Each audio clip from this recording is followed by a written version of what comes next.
We start this Saturday afternoon with a beautiful look over different parts of Colorado. You can see a bit of a different story, some snow and then not a lot of snow. We saw some much needed snow over the past couple of days in parts of the mountains, but we have a little break before we could see the next round of storms rolling in.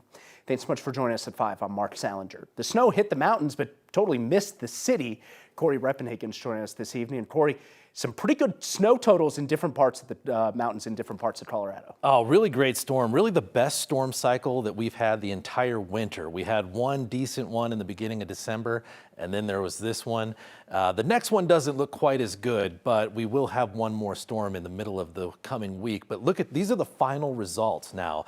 Almost 5 feet of snow up at Wolf Creek. The San Juans really got hit pretty good. Here, the center of the state, Crested Butte, 30 inches. Vail, 22. The Front Range Mountains didn't do as good, but still decent snow spread out all across the state. Really a beautiful day across most of the state today. It's a nice looking scene here, live camera shot in Yuma right now from our Viera camera network out there. Just a beautiful day across the state. Here's a live shot here in Denver. Lots of blue skies still out there. Temperatures in the 40s, which is normally right about where we are this time of year. And the next 3 days are going to start a gradual warming trend here in Denver. Tomorrow we're going to be slightly warmer, still a lot of sunshine in the sky, so pretty decent day. The breeze won't be quite as cool, so it'll be a nice one. And then Monday we start to warm up, 65, and we'll be talking about a possible record high temperature coming up here on Tuesday. The record is only 71, so it's in striking distance. Our forecast right now is 70.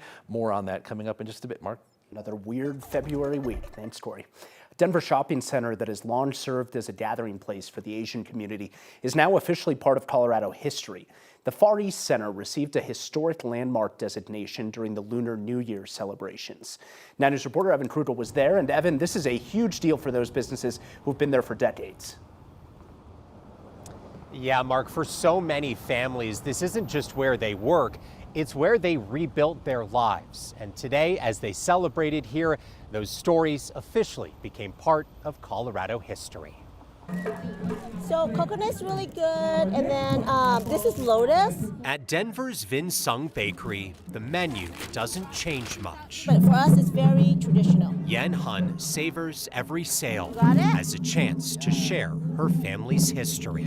Their bakery has been a staple at Denver's Far East Center for 39 years after her parents fled Vietnam during the war. It means the beginning for us. So we, this is where it all started. I don't think if we went anywhere else, we would have been as successful. This is the heart for the Asian community. Mimi Luong says that heart is finally being recognized as the Far East Center unveiled its historic landmark designation at today's Lunar New Year celebration. It's the first Asian-owned historical landmark in Colorado. We have to make a stand for our community, and being recognized as a historical landmark right here just means that we are being seen, you know, like we are getting heard. It is a big deal. It's absolutely amazing. It means that the community, when we first came to Denver, there wasn't a lot of Asian community, there wasn't a lot of community. But getting that, it just gives us it just tells us how far we've gone. 5 of the original businesses are still here, including Yen's Bakery, where her mom still works. She has her moments, as all moms do. She says the designation is about more than just preserving a building. It's about preserving belonging. If we didn't have this, we would have lost a lot of our culture. They could still see what it was like growing up in this area and see if there are people like them and they don't feel so isolated.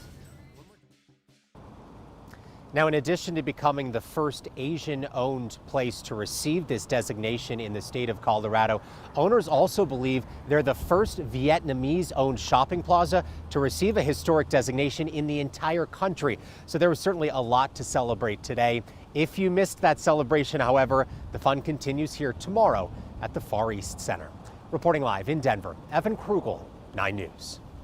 Evan, first of all, I love that bakery, by the way. I've been going there, we were talking about it earlier, I've been going there for years, but it's such an awesome thing to see that celebration come through and get them that designation. Evan Krugel reporting, appreciate it, thank you.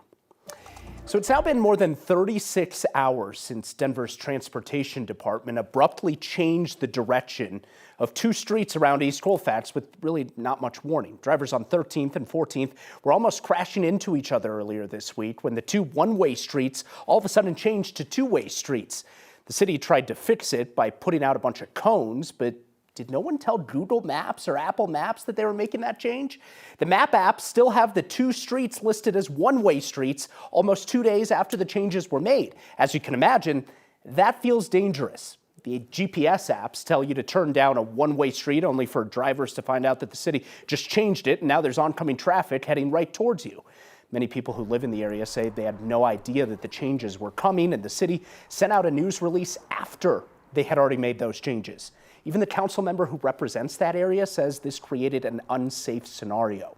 Denver's transportation department tells me they did not, I should say, notify Google Maps and Apple Maps and haven't in the past when making street changes either. It's still unclear how Apple or Google will ever know to change the direction of these streets or if they will ever make those changes.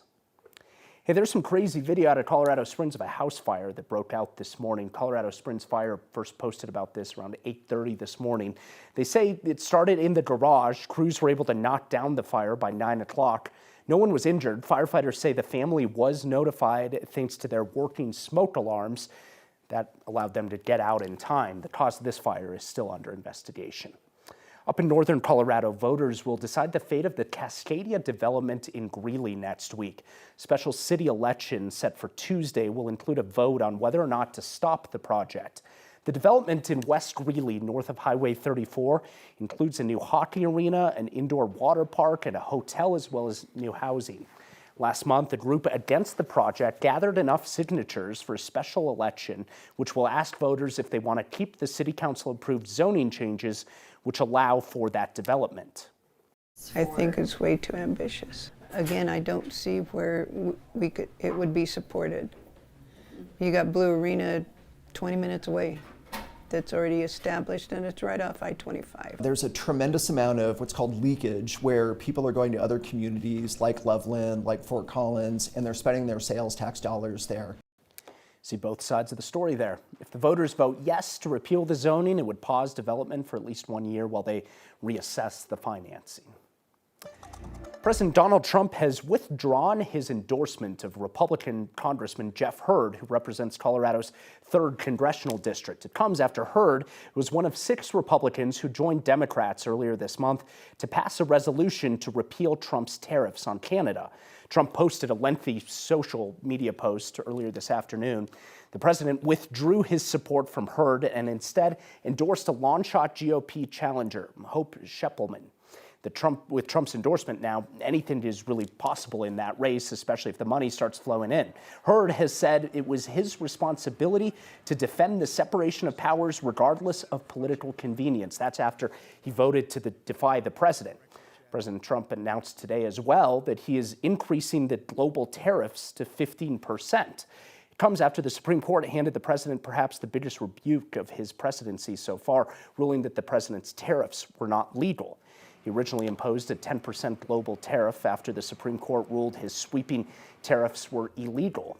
He enacted new tariffs under a trade policy today. However, those can only be in place for 150 days unless Congress were to vote to extend them. The global tariffs Trump originally announced yesterday were set to take effect on Tuesday. He's expected to talk about global trade, of course, during the State of the Union address, which is coming up this week.